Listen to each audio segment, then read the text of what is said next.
আমি আল্লাহ তাআলা সব কিছু সৃষ্টি করে দিয়েছি। আলা লাহুল খালকু ওয়াল আমর। আল্লাহ তাআলা জানিয়ে দিচ্ছে, বান্দা শোনো, সৃষ্টি যার, আইন চলবে তার। আমি আল্লাহ তাআলা সব কিছু সৃষ্টি করেছি। আসমান সৃষ্টি করেছি, জমিন সৃষ্টি করেছি, চন্দ্র সূর্য নক্ষত্র সব কিছু আমি সৃষ্টি করেছি রে বান্দা। সব কিছু আমার আইন মেনে চলে, আমার হুকুম মেনে চলে। শুধুমাত্র হুকুম মানে না যারা, তারা হচ্ছে মানুষ। জোরে বলেন ঠিক কিনা?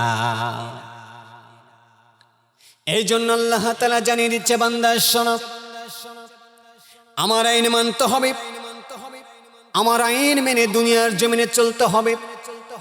আমার প্রত্যেকটা হুকুমগুলো পালন করার জন্য চেষ্টা করা লাগবে রে বান্দা।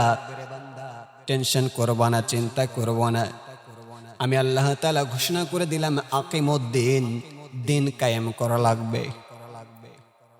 আল্লাহ তাআলার জমিনে যদি দিন কায়েম হয়ে যায়, কুরআনুল কারীমের শাসন যদি প্রতিষ্ঠিত হয়ে যায়, তাহলে সমাজে অন্যায় থাকবে না, সমাজে খুন থাকবে না, ধর্ষণ থাকবে না, অপরাধ থাকবে না, জেনা ব্যভিচার কিছুই থাকবে না। এই জন্য আল্লাহর জমিনে আল্লাহর দিন কায়েম করার দরকার আছে না নাই? আল্লাহর জমিনে আল্লাহর দিন কায়েম করতে হবে। কুরআনুল কারীমের আইন প্রতিষ্ঠিত করার আন্দোলনের সঙ্গে জড়িত হতে হবে। আমার ভাইরা, আল্লাহর জমিনে আল্লাহর দিন কায়েমের জন্য সাহাবীরা কেমন ভূমিকা রেখেছেন লক্ষ্য করুন। ইসলামের জন্য সর্বপ্রথম যুদ্ধ যেটা হলো বদরের যুদ্ধ। আমার ভাইয়েরা, আল্লাহর নবী রাসূল আরবি সাল্লাল্লাহু আলাইহি ওয়াসাল্লামকে ধ্বংস করার জন্য, দুনিয়া থেকে বিদায় করে দেওয়ার জন্য, ইসলামকে ধ্বংস করার জন্য, মুসলমানদেরকে দুনিয়া থেকে নিশ্চিহ্ন করে দেওয়ার জন্য আবু জেহেল ষড়যন্ত্র করলো, চক্রান্ত করলো, এমনকি যুদ্ধ করার জন্য প্রস্তুতি গ্রহণ করলো। আমার ভাইয়েরা 1000 সৈন্য নিয়ে প্রস্তুতি গ্রহণ করেছে, মুসলমানদেরকে আক্রমণ করবে।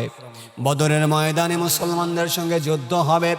আমার ভাইয়েরা লক্ষ্য করুন, আল্লাহর নবী রাসূল আরবি সাল্লাল্লাহু আলাইহি ওয়াসাল্লাম তিনি সাহাবীদেরকে ডাক দিয়ে বললেন, আমার সাহাবীরা শোনো, আবু জেহেল আমাদের বিরুদ্ধে চক্রান্ত শুরু করে দিয়েছে, ষড়যন্ত্র শুরু করে দিয়েছে।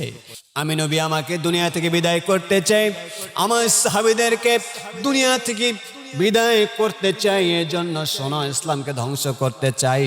তাহলে কি করা যাবে? সে তো যুদ্ধের জন্য প্রস্তুতি গ্রহণ করেছে, তোমাদের মত কি? সাহাবীরা ডাক দিয়ে বললেন, ইয়া রাসূলুল্লাহ, ইয়া হাবিবাল্লাহ, টেনশন করবেন না, চিন্তা করবেন না। পেটে খাবার না থাকলেও আমাদের ঈমান মজবুত আছে। জোরে বলেন সুবহানাল্লাহ। আমরা জিহাদের জন্য প্রস্তুতি গ্রহণ করব। সৈন্য সংগ্রহ শুরু হয়ে গেল। আবু জেহেলের বাহিনী অনুযায়ী সংখ্যায় অনেক কম। ছোট্ট ছোট্ট সাহাবীরা শুনতে পেলেন রাসূল আরবি সাল্লাল্লাহু আলাইহি ওয়াসাল্লাম জিহাদের ময়দানে যাবেন, বদরের যুদ্ধে অংশগ্রহণ করবেন। এই জন্য মায আর মুআজ দুই ভাই দৌড়ে দৌড়ে চলে আসলেন। ইয়া রাসূলুল্লাহ, ইয়া হাবিবাল্লাহ, আপনি নাকি আবু জেহেলের বিরুদ্ধে যুদ্ধ করবেন? মুসলমানদের সংখ্যা অত্যন্ত কম, আমরা দুই ভাই আপনাদের সঙ্গে যেতে চাই, জিহাদের ময়দানে যাব, যুদ্ধ করব।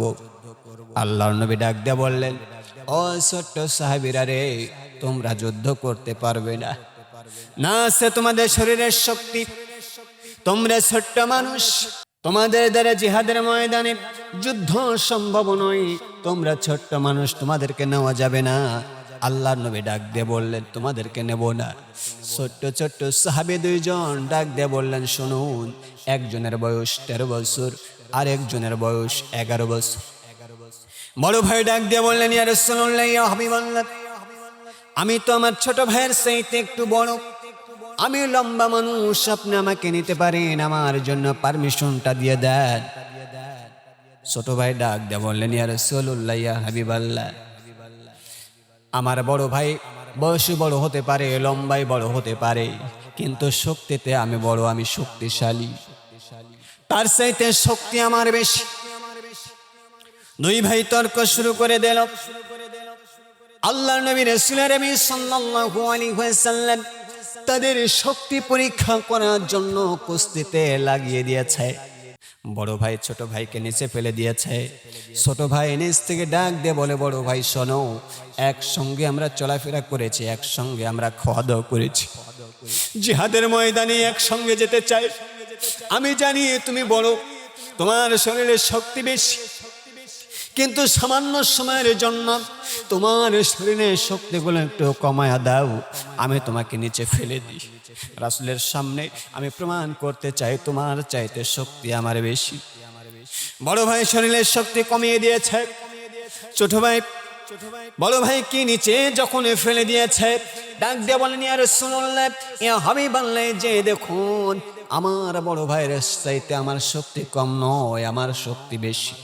রাসূল আরবি সাল্লাল্লাহু আলাইহি ওয়াসাল্লাম মুস্কি মুস্কি হাসে, আর দু চোখের কোণায় পানি জমিয়ে চলে আসছে। রাসূলের দুই চোখের কোণায় অশ্রু। আল্লাহর নবী ডাক দিয়ে বলেন, আল্লাহ রাব্বুল আলামিন, আমার ছোট্ট ছোট্ট সাহাবী, আমি জানি তাদের গায়ে কোনো শক্তি নাই, কিন্তু ঈমানটা অনেক বড় মজবুত। আমি তাদেরকে পারমিশন দিয়ে দিলাম। জিহাদের ময়দানে চলে গেলেন দুই ভাই। আরেকজন সাহাবী আব্দুর রহমান ইবনে আউফের পাশে দাঁড়িয়ে ডাক দিয়ে বললেন, চাচাজি, আপনি কি আবু জেহেলকে চিনেন নাকি? আব্দুর রহমান ইবনে আউফ আশ্চর্য হয়ে গেলেন, অবাক হয়ে গেলেন। এই ছোট্ট ছোট্ট সাহাবী কেমন করে আবু জেহেলের খোঁজ নিতে পারে? আশ্চর্য হয়ে গেলেন, অবাক হয়ে গেলেন। ডাক দিয়ে বললেন, ও ছোট্ট ছোট্ট কলিজার টুকরার সন্তানেরা, তোমরা আবু জেহেলকে দিয়া কি করবা? ডাক দিয়ে বলে, চাচা, আমরা জেনেছি ওই আবু জেহেল আল্লাহর নবী রাসূল সাল্লাল্লাহু আলাইহি ওয়াসাল্লামকে অনেক কষ্ট দিয়েছে, তাকে দুনিয়া থেকে বিদায় করার জন্য চক্রান্ত করেছে, ষড়যন্ত্র করেছে। আপনি একটাবার দেখিয়ে দিন, তাকে দুনিয়া থেকে আমরা বিদায় করে দেব। আব্দুর রহমান ইবনে আউফ দেখিয়ে দিলেন, ওই যে ঘোড়ার পিঠের উপরে যিনি আছেন তিনি হচ্ছেন আবু জেহেল, আর তার চারপাশে যারা রয়েছে তারা হচ্ছে বডিগার্ড। এই কথা বলার সঙ্গে সঙ্গে দুই ভাই ঝাঁপিয়ে পড়েছে। ছোট্ট মানুষ আবু জেহেলকে হাতে পাই না, ঘোড়ার পাটা কেটে দিয়েছে। ঘোড়ার পায়ে আঘাত করার সঙ্গে সঙ্গে আবু জেহেল জমিনের মধ্যে পড়ে গেলেন, আর উপরে ঝুপড়ে আঘাত করা শুরু করলো। আবু জেহেল আর উঠে দাঁড়াইতে পারে না। দুই ভাই আবু জেহেলকে এত কোপানা কোপিয়েছে, ওই আবু জেহেল জমিনের মধ্যে শুয়ে পড়েছে। আমার ভাইরা লক্ষ্য করুন, বড় ভাই জিহাদের ময়দানে যুদ্ধ করতে করতে কাফের বেঈমানগুলো লক্ষ্য করেছে আবু জেহেলকে। তারা দুইজন আক্রমণ করেছে। আমার ভাইরা ওই কাফের বেঈমানগুলো বড় ভাইকে একটা আঘাত করেছে, একা আঘাতে ডান হাতটা কেটে গেল। ডান হাতটা কেটে ঝুলে পড়েছে, এখনো খসে যায় নাই, বিচ্ছিন্ন হয় নাই। জিহাদের ময়দানে যুদ্ধ করতে কষ্ট হয়, বাম হাতে তরবারি নিয়ে যুদ্ধ পরিচালনা করে, কিন্তু ডান হাত যখন নড়াচড়া শুরু করে দিয়েছে, ডান হাতটা বাম পায়ের নিচে ফেলে একটা হেসকা টান মেরে হাতটা ছিঁড়ে ফেলেছে, বিচ্ছিন্ন করে দিয়েছে। বাম হাতে জিহাদ করা শুরু করেছে, যুদ্ধ পরিচালনা করে। কাফের বেঈমানগুলো তার বাম হাতে আঘাত করে বাম হাত কেটে ফেলে দিল। ছোট্ট মানুষ, ডান হাত নাই, বাম হাত নাই। ছোট্ট মানুষ শুধু জিহাদের ময়দানে ফেল ফেল করে তাকিয়ে রয়েছে। আরেকজন কাফের এসে গলা থেকেই মাথাটা আলাদা করে ফেললো, গর্দানের উপরে আঘাত করলো। আল্লাহর নবীর ছোট্ট সাহাবী দুনিয়ার জমিন থেকে বিদায় গ্রহণ করলেন, শহীদ হয়ে গেলেন। হাত দিলেন, গলা পর্যন্ত ইসলামের জন্য দিয়ে দিয়েছেন, কিন্তু বাতিলের কাছে মাথা নত করে নাই। এই জন্য বুঝাতে চাই রে মুসলমান, আল্লাহর জমিনে আল্লাহর দিন কায়েম করা লাগবে। দিন কায়েম করতে গিয়া যদি প্রয়োজনে হাত দিতে হয়, পা দিতে হয়, গোলাপ যদি দিতে হয়, আমরা দিতে রাজি আছি, কিন্তু বাতিলের কাছে কখনো মাথা নত করতে রাজি না। জোরে বলেন ঠিক কিনা? এই জন্য মাস আর মুআজ যেমন করে ইসলামের জন্য ত্যাগ স্বীকার করেছে, আপনাকে আমাকেও সেই ইসলামের জন্য, দিন কায়েমের জন্য আল্লাহর জমিনে আল্লাহর দিনকে প্রতিষ্ঠিত করতে আপনাকে আমাকেও যদি প্রয়োজনে হাত দিতে হয় দিতে রাজি আছি, পা দিতে হলে পা দিতে রাজি আছি, গলা দিতে হলে গলা দিতে রাজি আছি, কিন্তু বাতিলের কাছে মাথা নত করতে রাজি নাই। আমাদের জীবনের বিনিময়ে হলেও আল্লাহর জমিনে আল্লাহর দিনকে প্রতিষ্ঠিত করতে চাই। জোরে বলেন ঠিক কিনা?